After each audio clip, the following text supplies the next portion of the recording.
To see what the fighters need to do to look like a champ, brought to you by Just for Men, Teddy. I didn't start with Mr. Bryan. Time him with your right as he throws his own right hand. And for Serrano, he doesn't cover well with his left hand. So after he jabs, shoot the right hand. We got Steve Willis as the referee, and they're scheduled for 10.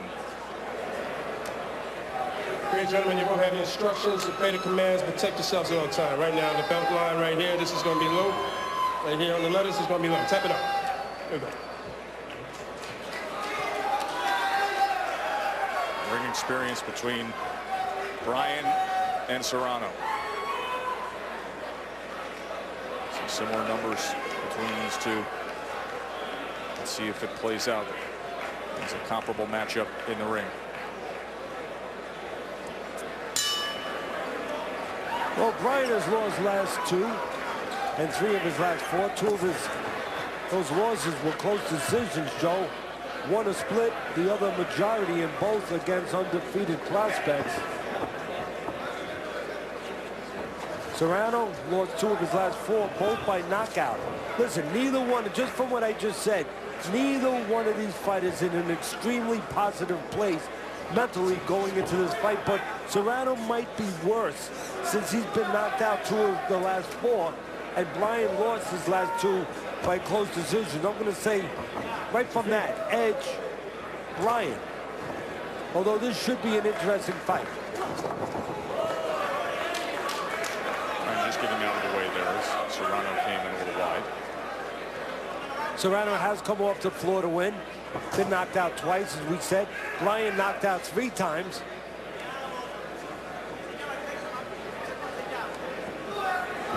So maybe you question the chin of both guys.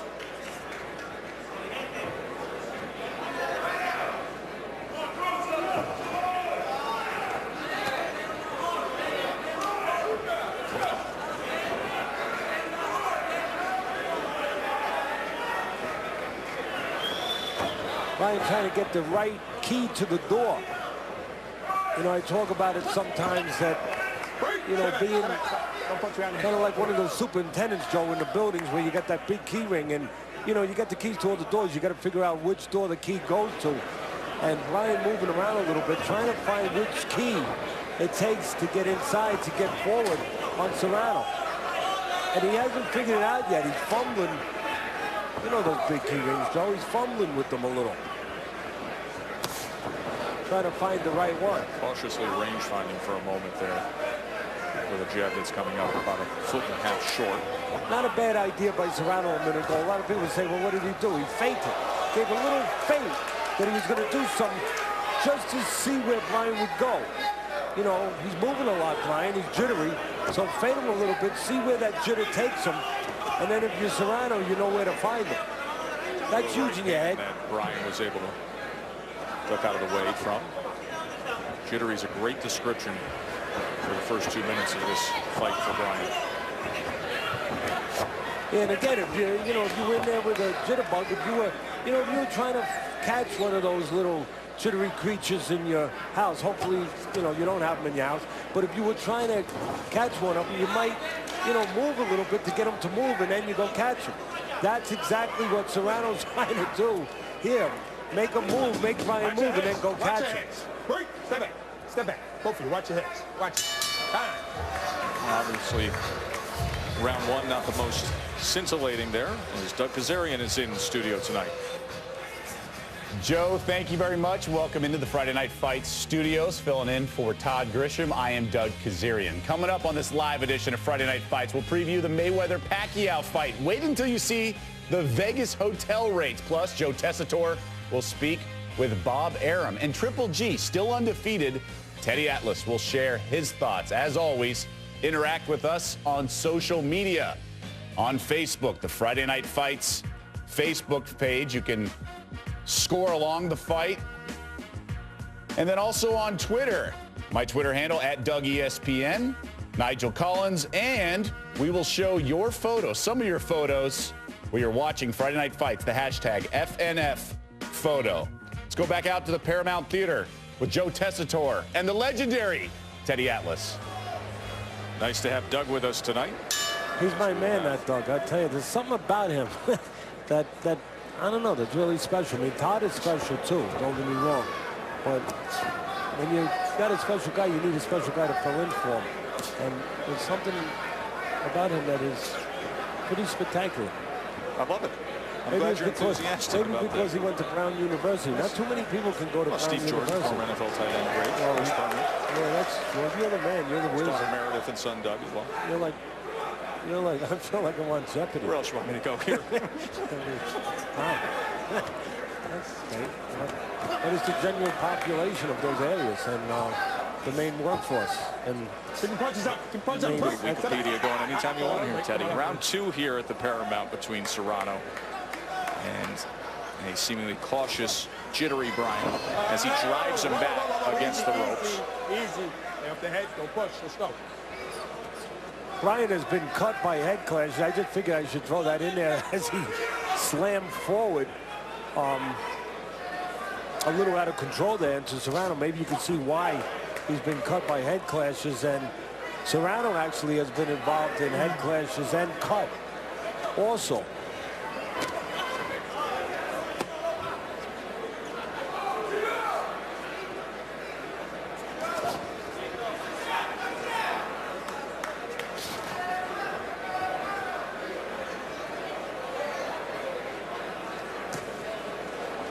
Sit back.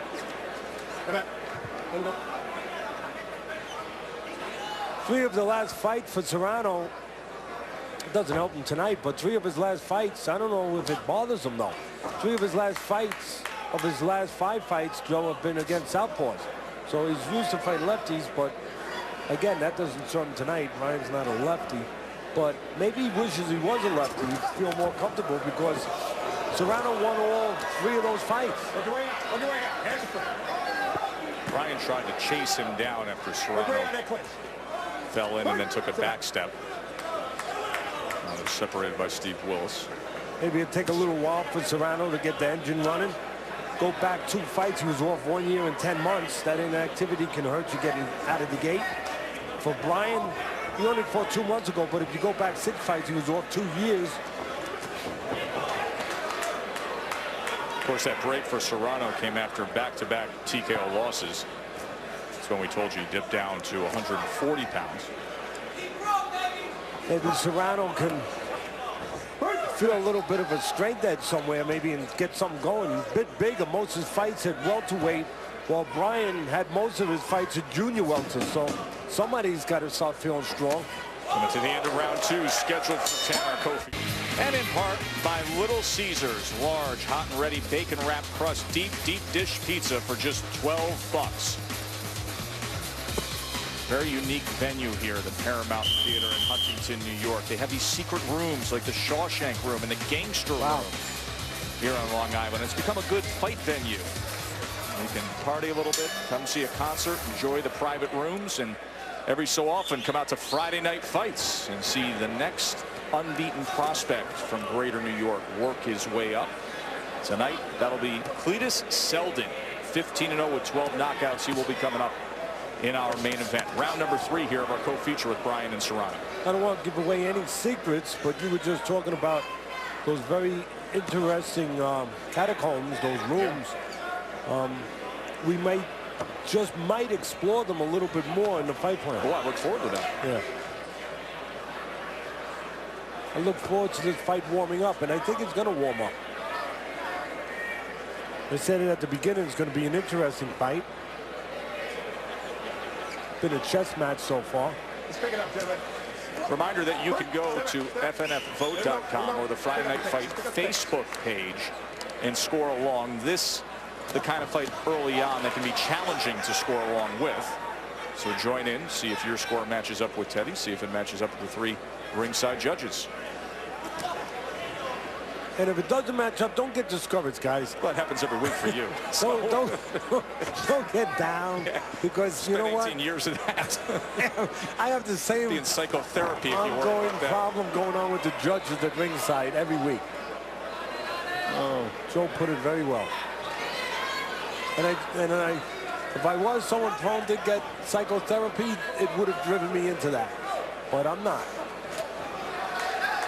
Work out in there. Work out in there. Hands are free. Work it out. Talked about Serrano being a little big. He should use that size advantage when he gets inside. Right hand to the body from Bryan. Serrano is on the inside. Both men squared up, and now tying up with that right arm is Bryan. I talked about the chin of both guys, you know, being knocked out, both of them.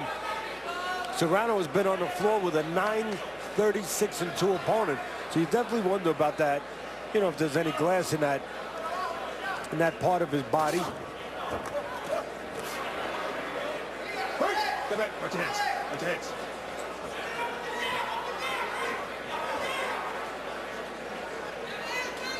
And I think we made a good point earlier, Joe, saying both fighters. Stabbing jab from Serrano. Yeah, I mean, I think we made a good point early on saying that both fighters, neither one of them coming off their recent records in a real positive mental place. And you're seeing some of it unfold while they're trying to find themselves, while they're trying to get that confidence. You know, get their feet under them, so to speak. A lot of doubts in your mind when you're in that ring. See who can get there first when we return. End of 3 here in Huntington, New York. Oh, he put him down right at the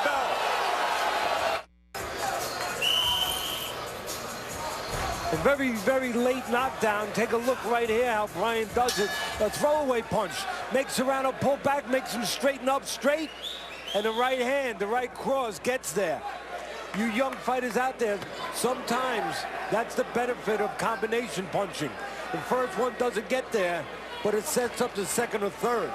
Right at the bell to close out round 3. Jeremy Bryan scores the knockdown. And you were talking about Ray Serrano and the chin and questions. Remember, he was knocked down 2 times against Kareem Mayfield back in May 2012. Was knocked down against Kenny Abril by a jab. Prior to that, in February of 2012, had been knocked down 2 other times in his career leading up to this.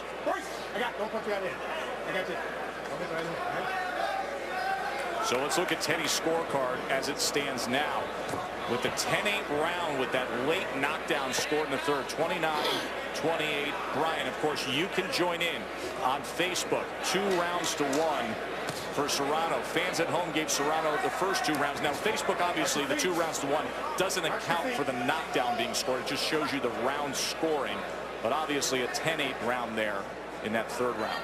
Very game, Serrano, but a lot of flaws in his game. I mean, one of them is, we haven't seen it yet, but when he throws the right hand, he'll drop his left. You can watch for that at home. You know, he'll go with the jab and then the right hand. He doesn't cover with the left, and you can time him with a right hand as he throws his right hand. But the other one is the reason why he got dropped at the end of the last round. He'll stand straight up. Watch when he finished his work. He'll come right back in front, really straight like a statue. Very dangerous place to get straight is in front of a fighter.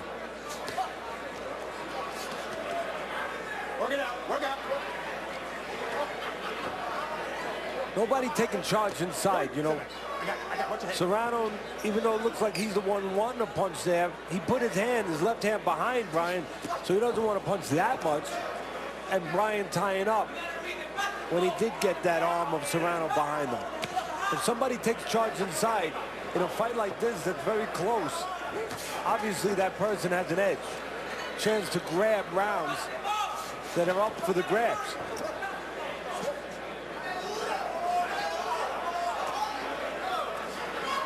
Watch again. Who wants to fight more on the inside? Watch your hand. Watch your hand. Watch your hand. And again, you might say, well, Serrano, Teddy, but watch where Serrano puts that left arm. He puts it behind Bryan. You put your hand behind him. Now he pulled it out. But you put your hand as he did again. Much wrestling there, Teddy. Yeah, you put your hand behind the guy, Joe. You're basically saying, I don't want to work. End of 4 as we are working our way towards our main event. It'll feature the unbeaten local fighter, Cletus Selden. Bernardo was with him. It's another full house here at the Paramount Theater. Talk to me, Cletus, about that connection you have with the fans. With the fans, everybody knows my story from where I came from. They know I hang out with them. They know who I am and how hard I work to get where I am today. And because of that, the fans just adapted to my style, they adapted to my attitude, and they know right after the fight's over, we're gonna go across the street, have some beers, and just hang out, just like we always do. And when you look at what happened with Chris Algieri, last time I was here last February, he ended up fighting for a world title after beating Emmanuel Taylor. We'll see if Cletus Selden can repeat the feat. Boy, Bernardo, they would love that if that's the case. 7th straight fight in this venue for Selden. So he has developed that local following. We'll see if he gets the payoff in a televised main event in front of his home fans. Round 5 scheduled for 10 here in our co-feature. Bryan and Serrano is the end of the 3rd round when Bryan scored with the right hand that sent Serrano down. Serrano has the ability to switch to southpaw if he has to. He's probably hoping, or at least his people in his corner, his backers are probably hoping he doesn't have to. Because that would maybe be desperation time that he would need that. You see that head movement with Serrano, Joe? I don't like it. Too far away. Too far away, Joe. It's a wasted movement in your eyes. Yeah, it is, because he's not close enough to draw a punch. So what's the point of doing it? Yeah, well, exactly. He came forward that time, and Bryan stayed in the track of a right hand. See, when you make the move from too far away, your opponent can time you.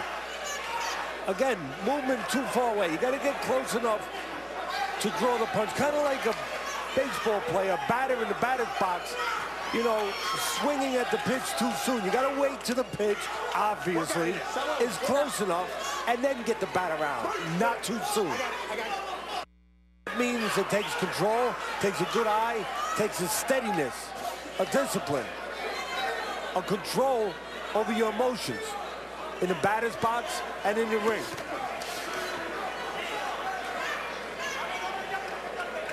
One thing I will say, though, even with this head movement from too far away by Serrano, Bryan not taking full advantage of it. If I was in the corner, I would tell Bryan, listen, he's making that head movement too far away. Step right in with your jab. And time him when he's making that head movement. He's doing it right in front of you. He can't hit you. Step right into the chest with your jab. You nail him. You know, it's kind of like shooting fish in a barrel. We've said that before. The fish have nowhere to go. But where is this barrel that has fish just swimming in it? I mean, I never see that barrel. Oh, it's everywhere, Joe. That's like old school Popeye stuff, fish in a barrel. There's no barrels that you walk around, you see barrels filled with fish swimming around. Look underneath the ring, Joe. Is that where you keep them, Teddy? The barrels filled with fish? You'd be surprised. Just for a useful analogy here and there. I like it. They're everywhere. Shame on you that you don't allow your childhood imagination to come out. I wasn't dreaming of fish in a barrel. We should sometime. Dreaming of winning tickets at Saratoga, and they never came to fruition. No, but there could be a horse in there. And there goes Serrano, hurting Bryan, who, as we said, been knocked out 3 times himself. And he saves a little time, Bryan, there by tackling Serrano. So they have traded knockdowns here. And both at the end of rounds. Fun fight. We'll stay here and let's listen in to the corner of Jeremy Bryan.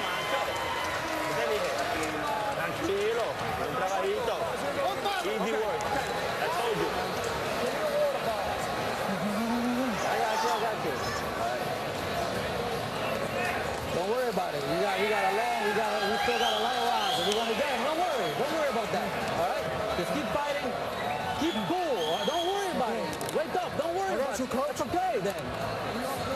Yeah. All right, we're even. All right. Turn over. Here's how Serrano scored his knockdown. All right, don't sleep in there. You understand? All right. He just walked in with a big right hand and then followed up by a left hook. And then a couple other punches, but the damage by the right hand and left hook. Walks right in. Really why he caught him there is that Bryan was looking for a left hook right in front. Never throw a left hook in front. He starts the left hook, leaves the opening for the right hand. The right hand. That's why he got caught, Joe. A lot of people looking at it at first blush would just say Teddy just walked in with a big you know, monstrous looping right hand. No, he moved in when Bryan was throwing a left hook in front, created the opening for that right hand, and then followed by a left hook. After such a nondescript first round that lingered into the second round, now we've traded knockdowns here in our co-feature of Friday Night Fights. Fun stuff between Bryan and Serrano. Yeah, it said it'd be an interesting fight, and it would warm up. It has warmed up. No more chess. Those pawns are moving fast. Now they're moving the knights and the bishops. Teddy scorecard, which will show you the two 10-8 rounds being swapped after an even first round, 47-47. Facebook fans, 3 rounds to 2 Serrano. Keep in mind the overwhelming percentages there in the third and fifth round for each fighter, respectively, Bryan and Serrano. Those would be the 10-8 rounds. There's that clash on the inside, and Serrano threw an extra punch as Steve Willis is going to take a break. And you can see blood instantly pouring down the face of Ray Serrano. Right there. Talked about this earlier. Both guys involved in head clashes. Talked about Serrano been involved. He's been cut. Well, he's been cut again. Like he hasn't been here before. And that's important if they allow him to go on, because he won't panic. He's been here before. Now that cut is up at the top of the hairline, so it is not at the point of the brow or the corner of the eye. Well, see, the doctor, you got to have the right doctors for fights. You know, that understand what they do for a living. I mean, I see him shaking his head like he's going to stop it. I wonder. It must impair his vision and his ability to defend himself. I don't care what the cut looks like. Yeah, I mean, cuts on the hairline are different. Now, unless you're telling me they can't stop and stem the blood flow, that's different. But it's about whether or not the fighter can continue on or if his vision is impaired. Yeah, and whether or not there's going to be, you know, more damage. And when you're talking about that, you know, career damage. And when you're talking about that, you're talking about around the eye, not really around the forehead. Usually they'll let that go on. Usually in the forehead area, yes. My experience has been, Joe, the doctor will let the fight go on because, for what I just said, it's not around the eye where you have to worry about future damage to that part of the body. By the way, we're using the New York State rules, so they go to the scorecards after half the rounds, which we have achieved, and only the completed rounds are scored. Good job there by the doctor. At first I thought he was shaking his head, but maybe he just was shaking his head. But again, when it's in the forehead can sustain a little more damage. You know, around the eye area, obviously you're going to be more sensitive to that for future damage. But the forehead, you know, you don't worry quite as much. I mean, look at me. I mean, you know, I'm just saying. What do you want me to do with this? No, I'm just saying. I'm okay. I mean, sustained damage. I've sustained a bit of damage around the head areas. Yeah.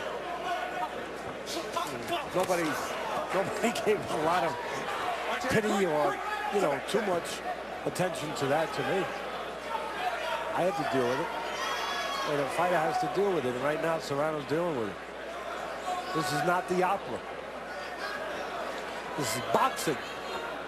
Who's the best man, not just physically, but mentally, emotionally. That movement by Serrano to get out of the way of the assault from Bryan. Both guys, you know, it's like looking in the mirror for me right now. Both guys, what did I talk about earlier, Joe? That Serrano makes those head movements too soon. Well, so does Bryan. He's making movements a little too soon sometimes. Both guys do that. And while they're making those movements, you can see both guys are ready to jump to try to catch the other guy making those movements. Been a fun fight. Had a little bit of everything. End of 6. You see the grease being applied to that hairline of Ray Serrano. His father, Raymond Serrano, is his cut man. That was a clash of heads in the 6th round that opened up that gash, and he's had blood streaming down that side of his face. He scored a knockdown prior to that at the end of the 5th round. He himself, he was down on his backside at the end of the 3rd round. Jeremy Bryan had that big right hand, and then with Serrano coming back in the 5th, and now round number 7 of what's been a very entertaining co-feature here on Friday Night Fights. You know, Joe, you just said something that caught my attention. What was that? Well, that Serrano's father's also his cut man. Let's see what happens here. Bryan complaining of a low blow. Yeah.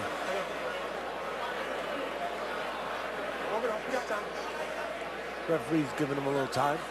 He can get up to 5 minutes.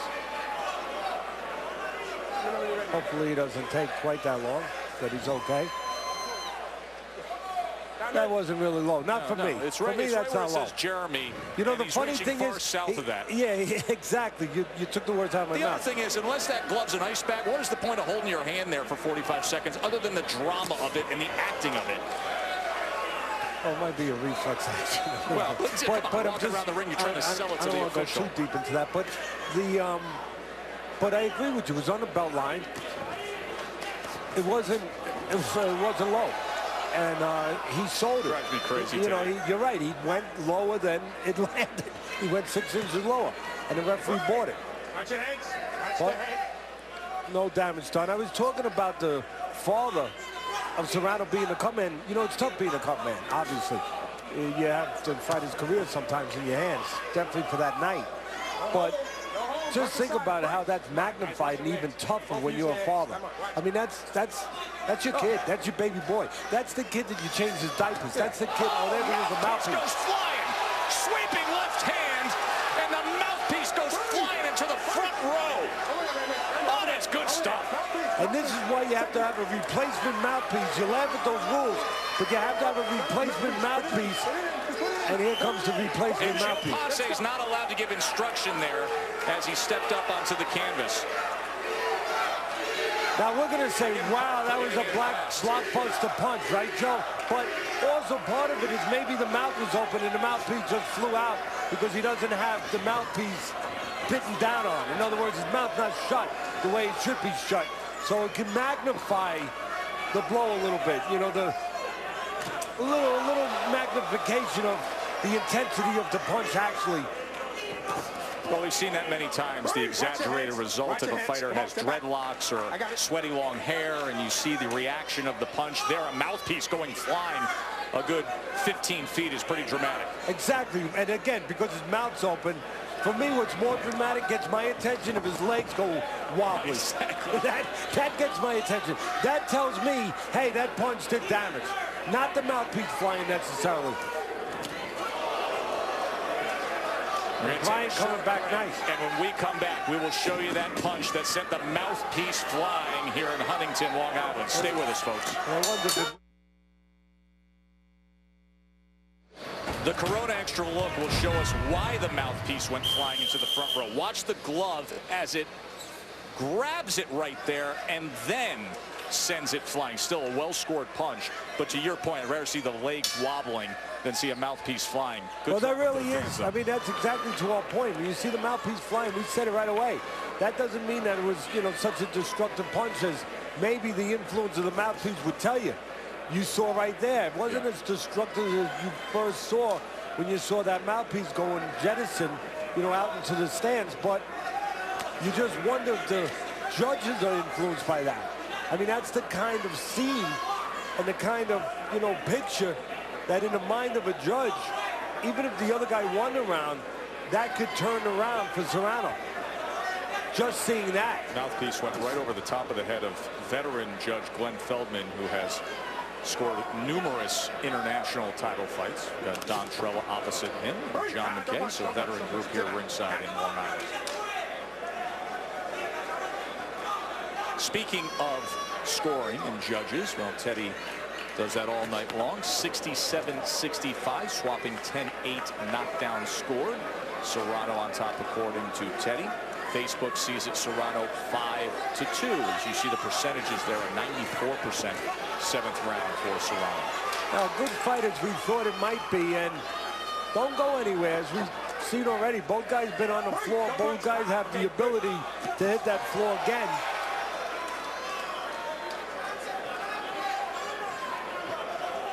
And both guys have shown the heart also to come off the floor.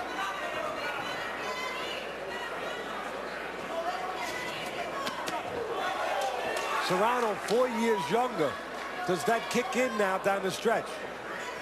Bryan 29 years old. Serrano 25 years old. Bryan was a very good amateur. 04 and 05 won the National Golden Gloves Championships. He was originally from New Jersey, now lives in South Carolina. Watch it. Look. And Serrano 100 amateur fights. So, you know, He's not chicken liver in that department, and that's why this fight is interesting. See, I think both guys, I said it earlier that it's like looking in the mirror. They should look in the mirror and they should attack that mirror. Both guys make those movements, those nervous movements. There it is again, Serrano too far away. And I think those are spots where if you're Bryan, you should step in. And if Bryan does it, Serrano should step in.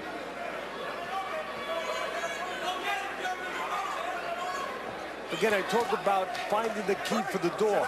Both guys want to get in that door without exposing themselves. You can see Serrano trying to get in that door without getting picked up on the way in. And his idea early in the fight was to feint a little bit. And I think he should go back to that idea. Good countering there by Serrano.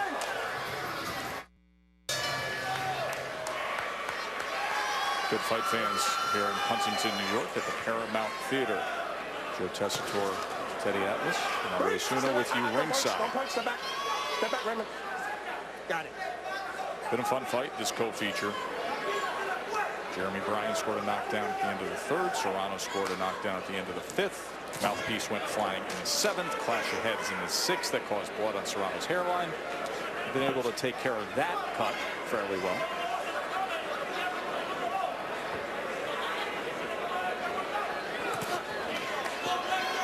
I talked earlier about both guys having habits that, habits, technical habits you pick up in the gym that can help you, they can hurt you. One of the habits there was an attempt by Bryan to counter with the left hook against Serrano, reaching in a little bit. That's why I talked about Serrano trying to find that key to the door, Joe. Every time he tries to get in, Bryan's looking to catch him something. And I thought early on, Serrano had the right idea. Feint a little bit, get Bryan out of position, and then come in that door. But I was talking about habits. Can help you, they can hurt you. I know there's a habit of Bryan. Serrano hasn't noticed it yet. But Bryan likes to take that right hand, Joe, and really drop it down to block anything coming to his body. In other words, if Serrano throws a jab to the body, he blocks it with the right hand. Serrano throws the right hand to the body. He drops the right hand to block it. That's a position, though. That's a situation where, there it is again. You saw there, Bryan dropped his right hand to block the jab of Serrano to the body. If Serrano notices that, he can feint to the body, get that right hand of Bryan's down low, and then come up high. There's a complaint by Bryan once again, saying something went south of the border. You pulled him down, so he hit you low. He pulled you down, so you hit him low. I got it. Okay, I like that, ref. Right? Steve Willis, yeah, I kind of like that. I mean, he said, hey, you pulled him down. Yeah, you pulled him down, so he hit you low. What do you expect him to do? Hey! Step back. Watch, Joe, for Bryan, if something comes to his body, what he does with that right hand. Again, it'd drop way down. And I think that's an opportunity for Serrano maybe to get another knockdown. Just feint something, get that right hand out of the way, and then go upstairs with a left hook. Look out here. Let him go. See, this is where you need the eyes of a corner. Because sometimes maybe the fighter's not seeing it. You're out in the corner, you're outside, you're calm. And you can notice those things. It's kind of hard sometimes to notice them when somebody's chucking punches at your head.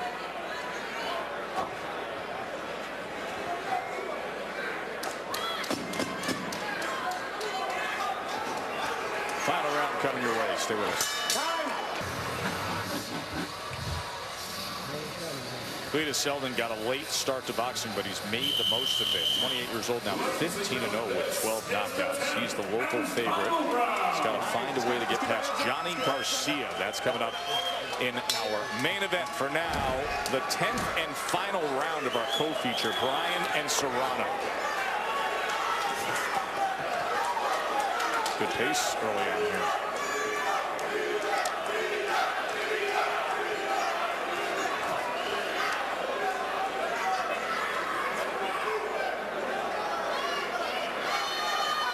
If he loses this fight, Bryan, he might kick himself in the pants a little bit. One of the reasons might be that he never used that longer jab.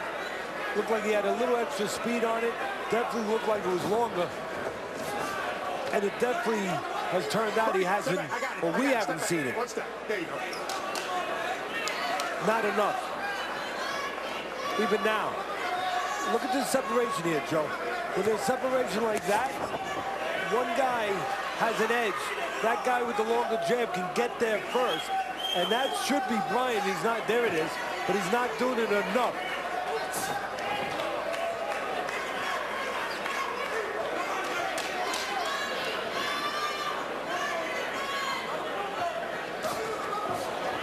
By the way, pretty good job in the corner with the cut of Serrano. Yeah, Raymond, his dad, did a nice job.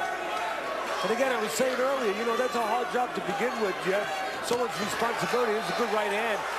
And you pointed out earlier, Bryan goes straight back on a straight line. Yep. You go straight back on a straight line. I got it, Raymond. If your opponent follows you, guess what? You're getting hit. Usually a right hand off the jab. Almost an uppercut opportunity there for Bryan. Now he comes with a straight right of his own, and then Serrano fires back. Bryan's feeling the urgency now. I think he knows, has a hint that he might be behind. And I was saying that it's a tough job to be a cut man, but when you're the father and you change the diapers of that kid, you know, you took care of him when he had a runny nose. I mean, that's your little boy, and now you're fixing a cut. A lot more difficult than doing it with a stranger.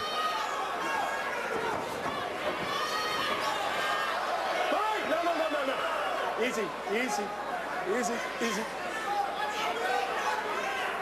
I love the facial expressions of this rep, by the way. What is it that you like? You just think how expressive he is? Yeah, he's very Steve expressive. Wallace? Very, I like him. Very expressive. Watch your elbow. I got it. Step back.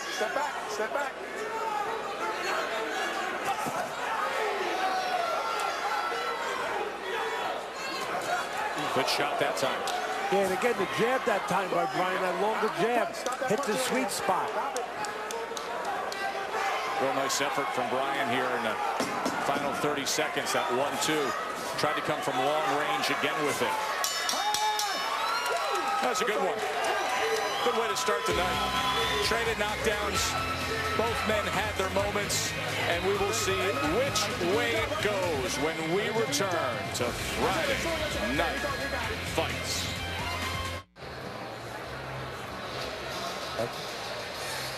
Joe Tessitore and Teddy Atlas, glad you're with us here. It was a good start to Friday Night Fights as we wrap up Jeremy Bryan and Ray Serrano, Teddy.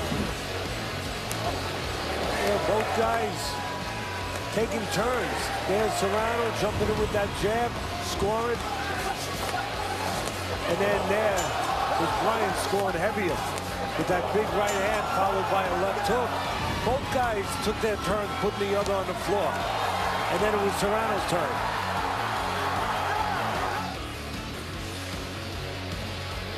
So he scored a knockdown. And again, that knockdown, the favor returned later on in the fight by Serrano. 97-93, says Teddy, as they traded 10-8 rounds, the third and the fifth. Fans at home saw it 8 rounds to 2. For Serrano, let's go to the ring to David Diamante. Ladies and gentlemen, after 10 rounds of action, we go to the judges' score totals. John McKay, 94-94 even. Don Trella, 97-91. And Glenn Feldman scores this bout 96-92. Both for the winner by majority decision, Raymond Tito Serrano. Don Trella and Glenn Feldman work a lot of fights together and make the circuit on a higher level. They had it more similar to what Teddy had it, a majority decision win for Ray Serrano, 21st win of his career. A fun way to start the night. We'll be working our way towards our main event. Plus, we'll get Ken Alvarez, a 6-0-2 fighter, against a 7-0-1 fighter, and Daniel Gonzalez in a 6-rounder. But first, another visit with Doug in the studio. All right, Joe.